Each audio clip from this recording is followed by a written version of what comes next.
नमस्कार, मैं हूं संदली सिंह और आप देख रहे हैं तेज भारत नेटवर्क, जहां हम लाते हैं ताजा और महत्वपूर्ण खबरें। चलिए बढ़ते हैं आज के कुछ खास खबर। मुंबई से ठगी का एक बड़ा मामला सामने आया है, जहां स्मार्ट विलेज प्रोजेक्ट के नाम पर एक कारोबारी से 1 करोड़ 13 लाख रुपए की धोखाधड़ी की गई। इस मामले में मुंबई के एमएचबी पुलिस ने आरोपी को गिरफ्तार कर लिया है और उससे पूछताछ जारी है।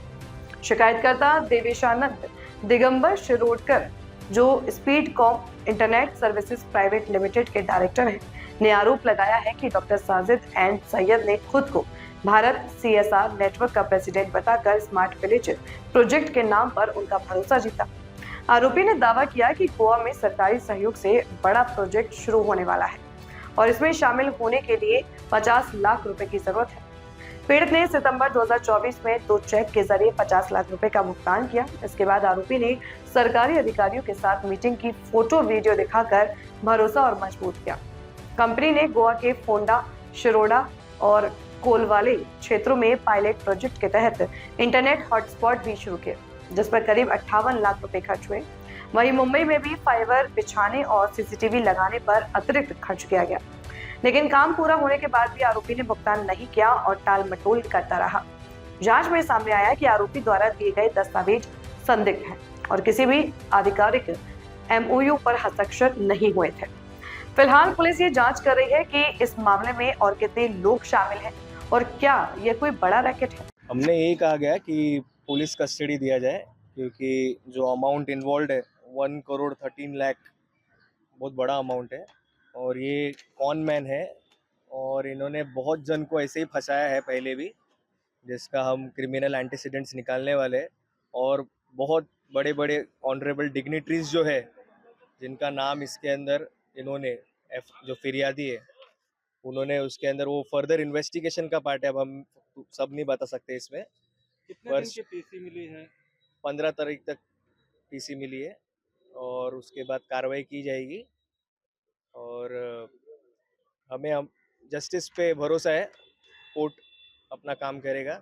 बाकी it is the part of further investigation. मैं जो ऑनरेबल डिग्निटरीज है, बड़े बड़े नाम, वो मीडिया के सामने ले नहीं सकता, बट वो प्रोसेस के टाइम पे आएंगे नाम। कुछ बात नहीं रखी है ऐसे तो, क्योंकि आज हॉलीडे कोर्ट था वैसे भी, तो हमने तो पीसी मांगा 15 तारीख तक का। क्योंकि देखो कैसा है, ये जो कॉनमैन जो होते हैं, ये थ्रेट टू पब्लिक सोसाइटी, क्योंकि आज ये एक जन के साथ नहीं, कई जनों के साथ हुआ है। टाइम्स ऑफ इंडिया में भी उसके बारे में आया है। आरोपी की पहुंच बहुत बड़ी बताई जा रही है, क्या कहेंगे?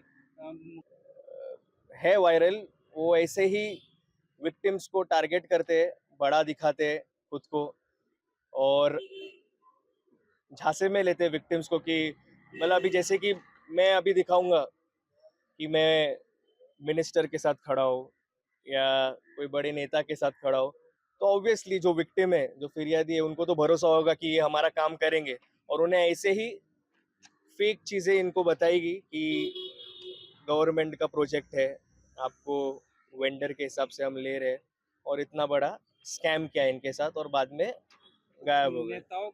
नेताओं की, हाँ, नाम मैं अभी लेना नहीं चाहूंगा क्योंकि वो इन्वेस्टिगेशन का पार्ट है। एफआईआर में तो बहुत बड़े बड़े जन का नाम इन्वॉल्व किया गया है, बट वो इन्वेस्टिगेशन का पार्ट है, तो मैं इसके बारे में कुछ ज्यादा बता नहीं पाऊंगा। ॲडव्होकेट भट्टाचार्य, जीत भट्टाचार्य, ज्यांनी आता स्टेटमेंट दिली अॅक्यूजच्या अगेन्स्टमध्ये. आता त्याच्या तो जो अॅक्यूज आहे त्यांनी फक्त आमच्या कंप्लेंटला नाही टार्गेट केलंय. त्याच्या आधी पण अँटीसिडंट्समध्ये बरेचसे त्याच्यावर एफ-आय-आर आहेत, जे नंतर उघडकीस येणार आहे आणि ज्याच्यामुळे तो सोसायटीसाठी थ्रेट आहे. असंच तो विक्टिम पकडतो आणि त्यांच्याकडून बराच पैसा लुटतो आणि त्याच्यासाठी आम्ही बोरोली बारचे, माझे बोरोली बारचे सेक्रेटरी लांडगे साहेब आणि असेच बोरोली बारचे बरेच ॲडव्होकेट पण याच्या अशा गोष्टीला निषेध करतायत आणि ते पण 2 शब्द सांगायला मागतात त्याच्याबद्दल. नक्कीच आता भट्टाचार्य साहेबांनी सांगितल्याप्रमाणे अशा प्रकारच्या ज्या मनोवृत्त्या असतात, जी पब्लिकला आणि सोसायटीला फसवून त्यांची आर्थिक फसवणूक करतात, अशा फसवणुकी करणाऱ्या जे आरोपी असतात त्यांच्या विरोधात आमचा बोरोली ॲडव्होकेट बार पूर्णपणे ताकदीने उभा होत असतो आणि फिर्यादीला न्याय देण्याचा प्रयत्न करत असतो. त्यामुळे अशा वृत्तीला आम्ही नक्कीच येणाऱ्या काळात जेरबंद करू, जेलमध्ये ठेवण्याचा प्रयत्न करू आणि फिर्यादी झाली फसवणूक, ही जी आर्थिक जी फसवणूक आहे ती नक्कीच पोलिसांना विनंती करतो की ती फसवणूक झालेली रक्कम त्यांना मिळावी. हा साजिद सय्यद नावाचा इसम आहे. तो भारत CSR नेटवर्क म्हणून एक संस्था चालवतो आणि भारत CSR नेटवर्क जी त्याची संस्था आहे त्याच्यातर्फे तो CSR फंड सगळ्यांना अवेलेबल करून देतो आणि CSR फंडामधून तो बरीचशी कामं करून घेतो, असा आम्हाला दिखावा करण्यात आला आणि त्या पद्धतीमुळे आम्ही त्या दिखाव्यामध्ये आम्ही आलो आणि त्याच्यामुळे आणि त्यांनी आम्हाला सांगितलं की तुम्ही जी अमाऊंट भराल त्याच्या 100 टाइम्स तुमच्या अकाउंटमध्ये येणार आणि ते तुम्हाला खर्च करायचे आहेत आणि ते खर्च करून तुम्हाला हिशोब द्यायचा आहे. अशा पद्धतीने हा CSR फंड होता. हा CSR फंड दाखवताना त्याने आम्हाला गोवाचा CM, गोव्याचा डेप्युटी मिनिस्टर शिरोडकर या सगळ्यांची आमची ओळख करून दिली. या सगळ्यांबरोबर आम्हाला मीटिंग दिली. त्याच्यानंतर एक 50 लाखाची अमाऊंट त्यांनी माझ्याकडनं चेकने त्याच्या अकाउंटमध्ये घेतली, ती एक डिपॉझिट म्हणून.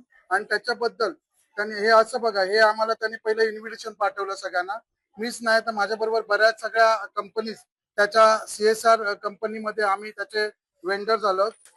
त्याच्यानंतर हे बघा, हे अशा पद्धतीने त्याचं हे आहे. गोव्याचा CM हा डेप्युटी CM हे दोन्ही मिनिस्टरशी आमच्याशी त्याचे बोलणं करून दिलं.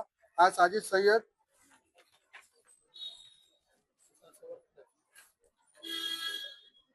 गोव्याचा डेप्युटी मिनिस्टर, त्याच्याबरोबर ही आमची स्पीडकॉमची टीम आहे पूर्ण. त्याच्यानंतर ही तिकडची फिशरीची कलेक्टर आहे. त्याच्यानंतर हे मला त्यांनी असं सर्टिफिकेट दिलं की तुम्हाला एम्पॉवरमेंट करून देतो. हा चंद्रकांत शेटकर म्हणून हा त्याचा दुसरा एक कलाकार आहे. हा तिकडे डेप्युटी कलेक्टर आहे गोव्यामध्ये आणि ह्याच्या सहीने आम्हाला याने हे एम्पॉवरमेंट त्याने सांगितलं तुम्हाला एम्पॉवरमेंट झाल्याचं. आम्हाला ह्याच्या सहीने चंद्रकांत शेटकरच्या सहीने आम्हाला त्यांनी एम्पॉवरमेंट केलं. त्याच्यानंतर सांगितलं असे बरेचसे कार्यक्रम त्यांनी आमच्याकडनं करून घेतले. त्या कार्यक्रमामध्ये बऱ्याचशा गोष्टी आमच्याकडनं करून घेतल्या. त्याचे पैसे आज तक त्यांनी मला दिले नाही. साधारण किती रुपयांचं त्याने चेक अमानत म्हणून घेतलेला आहे आणि जवळजवळ अजून माझा 1 करोड टोटल 1,20,00,000ची माझी फसवणूक झाली.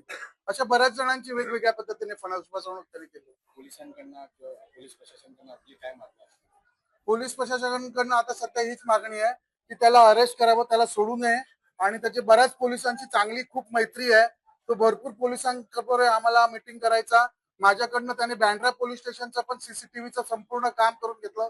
गेल्या गणपतीमध्ये, या गणपतीत नाही त्याच्या आतल्या गणपतीमध्ये त्याने बँड्रा CSRच्या नावाखाली, या CSR कंपनीच्या ऍक्टिव्हिटीच्या नावाखाली बँड्रा पोलीस स्टेशनचं पूर्ण काम CCTVचं माझ्याकडनं करून घेतलं. त्याचं पण पेमेंट आजपर्यंत दिलं नाही. तर त्याच्यामुळे मी पोलीस ठाण्याला हीच विनंती असेल की त्याच्या बहकाव्यात न येता आणि त्याच्या भाषेमध्ये न येता त्याला अरेस्ट करावं आणि आमचे पैसे पोलिसांनी काढून द्यावे. इन्व्हिटेशन टाकलेलं साजिद सय्यद चेअरपर्सन भारत CSR. त्याच्यानंतर त्याने चीफ गेस्ट म्हणून CMला, गोव्याच्या CMला बोलवलेलं. त्याच्यानंतर हे बाकीचे शिरोडकर वगैरे बाकीचे सगळे मिनिस्टर आहेत. या सगळ्या मिनिस्टरना त्याने बोलवलेलं. या शिरोडकर मिनिस्टरच्या इथे संपूर्ण हॉटस्पॉटचं काम आम्ही केलं आहे. या इथे सगळं म्हणजे त्याचा पूर्ण लोगो वगैरे, त्या CMचा संपूर्ण फोटो, त्या मिनिस्टरचा फोटो, तिथल्या स्थायिक MLA लोकांचा फोटो वगैरे टाकून हॉटस्पॉटचा सर्व्हिस आम्हाला द्यायला लावली. अशा गाड्या आमच्याकडनं वाटून घेतल्यात त्याने.